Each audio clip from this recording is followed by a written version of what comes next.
fez um comentário aí com relação aos investidores, né?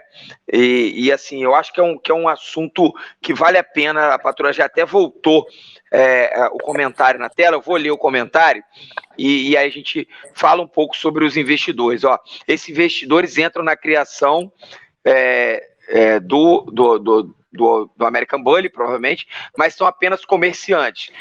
Não sabem que para se destacar tem que estudar, aprender, se encaixar as peças, e é isso. Assim, comerciante não sabe fazer isso. Pode tirar, patroa. Eu queria ouvir o que vocês acham dessa situação dos investidores. Já teve um comentário sobre... um comentário não. A gente já falou sobre esse tema na live lá com o Vitor, né, do Breaking Bullies. E assim... eu também tenho uma visão sobre esse assunto. Assim, eu acho que é um assunto que também vale a pena a gente discutir. Eu queria saber o que vocês acham. Eu vou dar a minha primeira opinião, tá, com relação à questão dos investidores. Eu acho interessante, significa que a nossa raça ela é muito valorizada. Só para a gente ter uma noção, assim, a raça, o mundo que a gente está vivendo hoje, a questão do Bully Game, ele tem uma valorização. Tá? Eu falo isso para o meu filho, pelo pouquinho de experiência que a gente tem na criação. Se você não respeitar a sua criação, a criação te cobra. Tu pode ser milionário, tu pode gastar o dinheiro que você for. Se você não seguir a ética da criação, que na minha opinião, dentro da criação existe uma sina e você tem que respeitar esse processo. Independente da forma que essa pessoa vai gerir isso daí. Se ele não tratar a criação dele de forma harmoniosa, com amor, não só vendo aquele indivíduo como se fosse um objeto, ele vai ser cobrado. Tá? Não vai ser cobrado por mim, por você, a natureza, o processo como um todo, ele te cobra, tá bom? Então, assim, é necessário o investidor, é preciso. Eu vou só dar um exemplo rápido aqui, o Ângelo Figueira, que ele era um criador aqui do Amazonas, ele é criador de gir leiteiro e já foi de Nelore de Elite, que era o nome da fazenda dele, era Terras de Cuberas. Ele fez algo assim fantástico, ele fez investimentos em Rottweiler. Foi o primeiro leilão que ele, antes da produção, antes de apresentar o gado dele, que era gir leiteiro, ele botou os lotes. Ele trouxe a campeã, que na época ele comprou, foi 200 mil euros, se eu não me engano. Ele comprou a campeã, uma Rottweiler, que ganhou o evento dentro da Alemanha, da DRK, tá bom? E ele entrou como investidor, não tirou o retorno, mas ele deu um clean na raça. Então, assim, eu acho que os investidores, tá? Eles vêm com uma pegada diferente, eles têm uma filosofia diferente, e só que se eles não fizerem o que tem que ser feito, eles vão pagar dentro da criação. A criação dele pode investir quanto for, a criação dele não vai para frente, ou ele vai começar a analisar muitos números, e na verdade os números às vezes nem sempre batem. Então isso vai acontecer também. A frustração, eu falo assim, você tem que estar preparado para a frustração. É muito difícil você fazer um projeto. Pô, eu peguei uma fêmea, eu comprei ela desde filhote, eu cuidei ela da forma assim, assim, assim, assim. Aí você pede o sêmen nunca chega. Acontece, tá? Ou então o sêmen chega ruim, não dá tempo de você reutilizar ele. Ou então outro processo acontece, a cadela morre no procedimento cirúrgico da cesárea ou algo do gênero. Então as frustrações, junto com tudo isso, caminham lado a lado dentro da criação. Então o investidor é um filtro. Ele vai entrar, ele vai dar ele vai mudar algum cenário, ele estimula as pessoas que estão por fora, ele acaba mostrando que é possível, tá? Eu sempre falo, o aventureiro pode se tornar um grande criador daqui a 10 anos, daqui a 5 anos, daqui a 6 anos. Faz parte. Entendeu? Faz parte, a gente tem que estar preparado para isso. Às vezes a pessoa ela entra e pode não dar certo, como pode dar certo. Mas eu acho que é uma pegada diferente, eu acho que isso tem a agregar. Eu acredito que isso está vindo o quê? Isso é uma forma de agregar. Os investidores, eles estão agregando, tá bom? Eu vou só dar um exemplo, que é o caso do Hot Gold. Quando que nós pensaríamos que isso ia ocorrer? Nada. Entendeu? Não existia essa possibilidade. E graças a uma pessoa que acredita na raça, que o investidor ele não é maluco. Deixa eu fazer, tu falou do Hot Gold, para interromper para seguir da mesma linha de pensamento, porque eu não preciso complementar. Eu acho que um grande marco para a criação nacional, hoje eu falei sobre o Supa, eu lembro que quando o Supa foi anunciado com cobertura de 7, 8 mil, se eu não me engano, na época, era todo mundo, cara, que bizarro, 7, 8 mil. Todo mundo, o máximo era 5 mil. Isso é o que eu me lembro. Cara, quando veio o Money Man e ele botou 15 mil, todo mundo chamou de doido. Cara, como é que ele vai colocar uma cobertura de 15 mil? Quem é que vai comprar? Não vai vender nenhuma cobertura de 15 mil. Passou 6 meses, todo mundo queria usar o Money Man. Então, assim, isso foi por causa do Augusto Slaviero. Um investidor. Que criador, mas que trouxe. É um grande criador, já vem do Bulldog francês. Quem conhece um pouquinho de sinofilia já ouviu falar do nome dele na raça. Mas, Sim. cara, olha o impacto que ele trouxe para a raça. Agora a gente teve Money Man, o Aka, Liu Pi a 15 mil reais. A gente tem Hot Road, a cobertura de 12 mil reais. Isso há 2 anos atrás era bizarro. Ninguém falava, não existia. Ninguém sonhava com isso. Sabe o que vai acontecer? Vai aparecer um cachorro com cobertura a 5 mil euros, a 4 mil euros. Não vai ser cotado em real, vai ser cotado em euro, em dólar. Vai chegar um criador que vai falar bem assim, ó, seguinte, é 25 mil reais a cobertura. E aí todo mundo vai fazer o quê? O mesmo processo. Ele é louco. E aí, a questão, assim, ó, acho que vocês falaram bastante sobre o tema e assim, para matar esse assunto e a gente continuar o bate-papo é o seguinte, uma coisa, porque assim, às vezes as pessoas acham que o investidor é o cara amador, tá? Investidor amador, que vai só dar a grana, né? Baseado até no que seu pai falou do processo, Léo. Mas assim, o investidor, o cara que sabe que dinheiro não aceita desaforo, ele vai ser bem assessorado. Entendeu?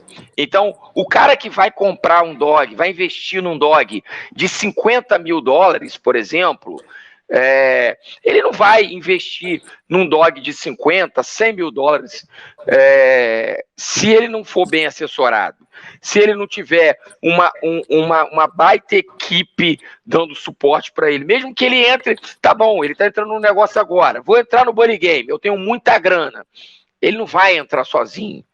Então, realmente, o impacto dos investidores foi uma coisa que o Vitor, do Breaking Bullies, falou aqui na live. É um impacto sem volta, né? Um impacto que vai cada vez mais aumentar o número e que, mesmo que ele não tenha experiência, o investidor, o cara que entende, falando de investidor, o cara que entende de grana, o cara que tem grana, ele entende de grana. Então ele não vai pegar o dinheiro dele e queimar. Ele não vai querer fazer isso. A ideia não é queimar. Então, ele mesmo sem ter uma mega experiência, ele tem uma capacidade de realização de negócio muito grande. E aí o que ele vai fazer? Ele vai cercar de uma equipe boa, e vai fazer o negócio virar. Se ele não fizer isso, aí ele é um investidor amador. E aí esse investidor amador vai ser engolido pelo mercado, porque ele vai seguir numa direção que não vai dar resultado, ele vai desanimar e vai sair fora. Então, quer dizer... Eu acho isso muito legal. Eu vou de novo fazer mais uma interrupção, mas eu lembrei de um nome de uma pessoa, porque a gente pensa de investidor só a pessoa que importa, né? Mas existem os grandes investidores que investem em mim, investem em você, que está comprando aqui. E eu lembrei, bateu um flash, porque há muitos anos atrás existia um cão, filho do Mr. Miyagi, que eu queria usar muito. O papai também era um sonho. A gente tinha uma cadela azul e nós queríamos usar no Viper. O Viper passou na mão do Dr. Piloni, passou na mão de outros criadores, mas ele tá, eu não sei como é que ele tá hoje, se tá vivo, por onde anda, mas a última memória que eu me lembro do Viper era na mão do Fernando Magno, que foi assunto da nossa conversa em Minas. Ele foi dono do Viper, do Diamante Negro, que era o filho do Viper, do Little Boy. Isso foram quantos anos de processo, de aprendizado, e vai ali lutando, e aí, anos, isso tem muito tempo. Eu me lembro que eu nem conseguia falar com o Fernando Magno, eu lembro que o acesso era dificílimo, a cobertura, nossa, era um sonho. Eu falava que era um sonho usar o Viper, infelizmente a gente não realizou, Passou o tempo, passou o time, a onda bateu, a onda já quebrou, já é outro. Já. E aí, olha aí, já, anos depois, eu não sei se já tem 5, 6 anos isso, ao menos 4, 5 anos, nós temos aí o belíssimo trabalho, goste ou não goste, do The Bully Company, que está aí com uma legião, um mar azul de cães, oriundos do Shoki, oriundos do Miyagi, que chegam em qualquer evento e param. Todo mundo, você gosta ou não gosta? Você gosta de cão azul, você gosta de cão preto, você gosta de exótico, você para. Você para no stand dele e fala bem assim, para, peraí, tem algo diferente aqui. Então, assim, ele começou... O que? Então, assim, deixa eu te interromper agora, Léo. O que é a grande diferença que o The Bully Company fez no Brasil e que o pessoal precisa enxergar? Eu já falei várias vezes, mas eu queria ouvir de você a sua opinião e depois a gente continua. Vai, fala aí. Eu quero só falar, eu acho interessante o que ele fez, Verdão, pelo seguinte, nunca deixei de ser, né, mas eu vim do American Staffordshire. E assim, você trabalhar em cima de cão azul com qualidade vindo da origem do American Staffordshire é muito difícil, tá? Os cães azuis dentro da raça do American Staffordshire era muito difícil você ter um exemplar com uma conformação muito boa, que ganhasse pista ou algo do gênero. Eu vou citar só para quem é criador antigo mesmo, que teve acesso a isso. Teve um criador aqui no Brasil que importou um cão campeão de uma exposição especializada, que era o canil Malabrigo do Sul. Eles trouxeram um cão azul com branco. Não, eu acho que não deu tão certo o processo dele aqui no Brasil, mas se trabalhar com cão azul, fixar isso daí é muito difícil, e ele conseguiu, entendeu? Ele conseguiu, eu falo por lá, porque eu acredito que ele desenhou, que eu acho que é o que o criador, que tem um direcionamento, um rumo, ele pensa. Ele desenhou um exemplar na mente dele e ele vai trabalhando para chegar àquele produto. Entendeu? Independente do que vai acontecer, a pessoa vai fazendo essa seleção. E assim, eu acho impressionante o que ele conseguiu fazer. Não é fácil, ainda mais com essa linha de sangue. É muito complexo trabalhar com isso. Eu acho que todos nós temos que aprender com ele, entendeu? É bonito de se ver a harmonização e a padronização. A padronização. Isso é muito interessante. Ele está de parabéns. Eu acho aquilo fantástico. Não é fácil, é arriscado. É um processo difícil, é árduo, é muito complicado, mas ele está de parabéns. É uma criação nacional, tá bom? Lógico que possui base de criadores de cães importados, mas é hoje uma criação nacional consolidada. Mas é a segunda ou terceira geração nacional. O Dragon já é nacional. E eu acredito que isso que ele está fazendo vai chegar ao mundo gringo, logo vai estar chegando, tá bom? Porque o Bully, ele abraçou muito o azul, né? Até mesmo pelo ver das histórias dos Miyagi's, pelo Soto. Então, assim, é um negócio muito interessante de se ver, vale a pena, agrada muito, entendeu? Agrada, eu acho a questão da padronização não é fácil, foi um processo de muita coragem. Coragem. Eu falei isso para ele em Jundiaí, cheguei com ele e eu falei com ele, ele chegou lá, eu falei... eu fui uma das pessoas que achou que você era doido quando você começou com um projeto só de trabalhar com Dragon. Ponto, eu achava loucura. Mas o que ele fez é muito parecido. Mas o que foi a grande diferença para esse projeto acontecer, na opinião de vocês? Na sua opinião, Léo, que seu pai já falou. Pai, assim, a grande diferença, eu acho que é a mesma visão que o chinês, o que comprou o veneno, quando o veneno ainda não era estourado no mundo inteiro, fez. Ele tem aquela visão. É o top of mind que você fala, né, Verdão? Você comenta com a gente. É aquilo, independente se nascer tricolor, se nascer trichoco, trilila, que ele busca o azul e ele vai... Se a gente olha o vídeo do criador, que é o proprietário, era o proprietário do veneno, a gente vê uma produção igual. É um veneno igual. O que mais além disso? O que mais além disso, na tua opinião? Pai, além disso, não sei. Então vamos lá. Cara, eu vou resumir tudo, galera. É muito simples. E é isso que eu quero insistir nesse tema. Eu já falei sobre isso para que a galera possa enxergar.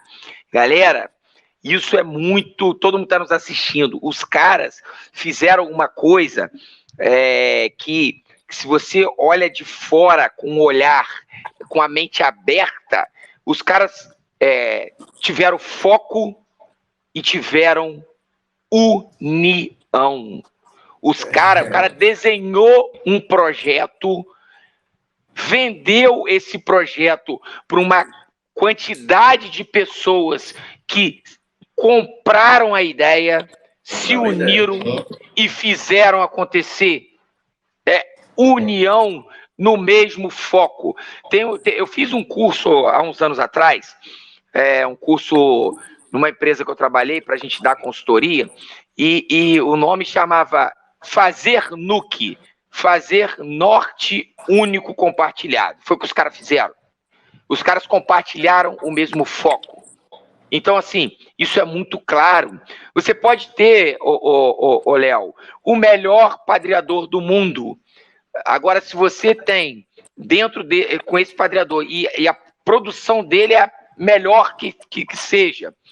Agora, se você coloca ele em 10 cadelas, é diferente se você coloca ele em 30, se você coloca ele em 50, e onde as 50 pessoas têm a mesma cabeça que você para fazer a seleção e para continuar esse projeto.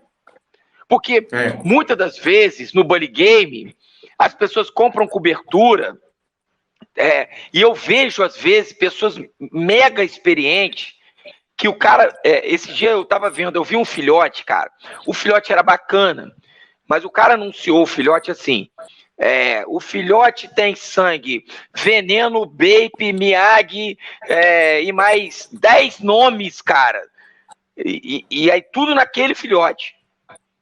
E aí tinha um outro, e aí o cara, tipo assim, e aí ele vai comprando cobertura, tudo que aparece ele vai comprando cobertura e vai fazendo aquele mix ali. Só que aí tem um segredo na comunicação, que é o seguinte: quem fala tudo para todo mundo, não fala nada para ninguém. E os caras lá, eles criaram, como vocês falaram, um foco onde eles se posicionaram no mercado de forma que, se você quer um exemplar do que eles se propuseram a fazer, os melhores vão estar sempre na mão deles. Isso é muito claro. Ponto. E aí você consegue cada vez mais produzir indivíduos diferentes, você consegue ser reconhecido no mercado por isso, e aí você consegue sucesso. E aí os caras estão com 20 filiais no Brasil. Os caras têm 20 filiais no Brasil. Imagina o seguinte, são 20 pessoas pensando junto, não vou dizer que elas não tenham divergências, não, mas eles têm o mesmo foco. Então, foco unido, ninguém segura. É difícil segurar. Então, o trabalho dos caras é de tirar o chapéu, mas não é só, sabe, não é só a criação, não, cara, é muito antes disso.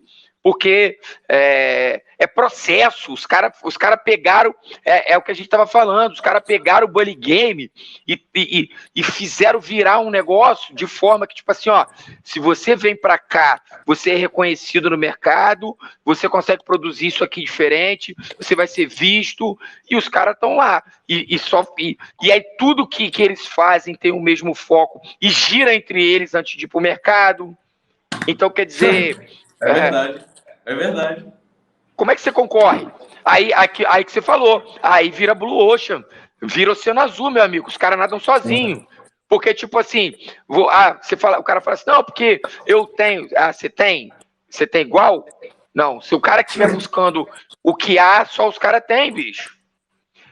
Teve uma coisa que eu conversando com o Fernando Magno, que me chamou muita atenção, e que depois ele no bate-papo offline, conversando com ele aqui na live e conversando com ele no bate-papo offline, me chamou muita atenção, e que eu sempre falo, né, que os bate-papos offline, como o meu bate-papo com vocês offline foi super bacana, eu acho que o melhor, parece que o offline às vezes acaba sendo melhor do que o online. O que aconteceu? Ele falou exatamente o que você falou, Léo, que ele tinha vários cães, muitos cães muito bacana, E ele falou assim, Verdun, eu sou empreendedor, cara. E aí, eu tinha cães, eu tive o Little Boy, eu tive não sei quem, eu tive não sei quem. E a conta não fechava. A conta não fechava, olha só. Aí, eu pensei, como que eu consigo fazer o negócio virar de forma diferente, papapá. E aí começou a desenhar o projeto, baseado no que ele já tinha visto lá fora. E aí o negócio foi virando, foi virando, foi virando. E hoje os caras conseguem fazer o negócio funcionar de forma diferente. Então, para a galera que está nos assistindo, o The Bully Company é um exemplo para o Brasil, assim, dentro do Bully Game, da força que, tipo assim, que às vezes a galera fala assim, não, no fan show eles mostraram, né, a força deles. Não, não é só isso.